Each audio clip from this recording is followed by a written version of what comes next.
When you factor in future loss of strength due to aging, a man with average grip strength projects to have higher death and disability risks compared to his stronger peers. The risks can be pronounced for young adults with grip strength just 9 to 14 pounds below average. They project to have a 53% increased disability risk from middle age and an 83% increased mortality risk by retirement age compared to peers with optimal strength levels. This data comes from studies out of the US and the UK. Health risks like these seem to make the case for strength training, but how can we reliably project disability and mortality? US and European studies show how our grip strength declines over time with aging. We can use this age-based strength curve to predict health outcomes, because if you're on the blue line in your 30s, you're likely to be there later in life when studies can best predict death and disability risk. How do you think you'd score compared to your peers? Women's grip strength charts are above the men's charts. Scores are in pounds on the left and kilograms on the right. Find your age on the left of a chart and scan to the right for your score, compared to a weighted average from US and European studies. We'll look at these charts again after we take the test. You can test your grip strength using a $30 grip dynamometer, which will give you reasonably reliable results. To fit the device to your hand size, check that the base is resting on the heel of your hand with the handle in the middle of your 4 fingers. To make an adjustment in the position of the handle, turn the knob in the middle. Prepare your muscles for the test as needed with a warm-up, including a brisk walk or light calisthenics exercises, range of motion for your fingers, and wrist and hand stretching. To take the test, sit down and hold the dynamometer with your elbow bent 90 degrees and your palm turned inwards so that your thumb is pointing up.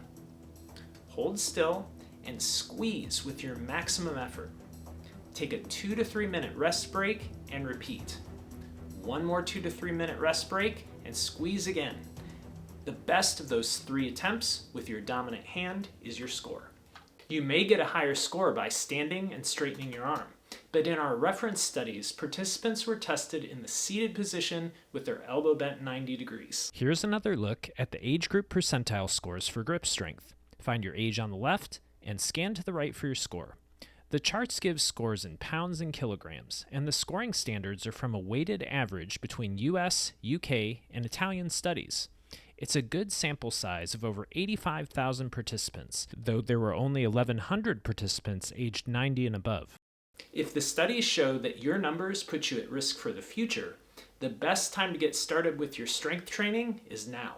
The good news is that modest gains in strength can be enough to make a meaningful difference in your long-term health. A female who scored below average can match the standard for a 26% lower disability risk and a 30% lower death risk, with a 9-pound improvement in her grip strength. She could do this in a matter of weeks with standard training methods.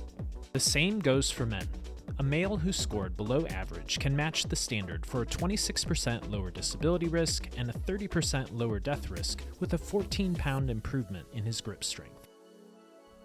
Isolation grip strengthening exercises serve well as supplemental strength training, especially if your grip is relatively weak compared to your other upper body muscles. For the most part, optimal grip strength training incorporates exercises that help develop the strength of your entire upper body. Using minimal equipment, pull-ups, chin-ups, hanging from a bar, and rowing pull-ups will all train your grip strength. These exercises also train your biceps, shoulder, core, and scapular muscles to varying degrees. Weight training, climbing a rope, and rock climbing are also effective ways to help improve your grip. If your score was lower than you hoped, you might wonder how body size could affect your score. Some studies have observed that optimal grip strength standards may vary based on body size, and have developed standards for grip strength relative to BMI.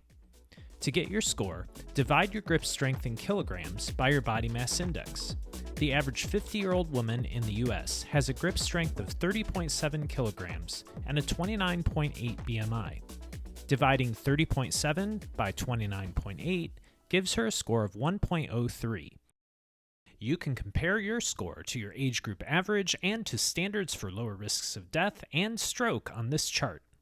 How does your score compare to average for this measurement compared to your grip strength alone from earlier in the video? Grip strength is an easy-to-test physical attribute that gives you meaningful insight into the impact of your upper body strength on your long-term health and well-being. Test, train, and retest to check your progress. Every kilogram or pound of improvement can make a difference. This was episode 6 from our masterclass series, Fit for Your Life. We're covering tools for getting the health benefits you need from the lifestyle you enjoy. Please share in the comments below about your exercise goals for this year, and check out the other episodes if you haven't seen them yet. In the meantime, subscribe to this channel, then you won't miss any upcoming videos on health, exercise, and fitness. See you next time.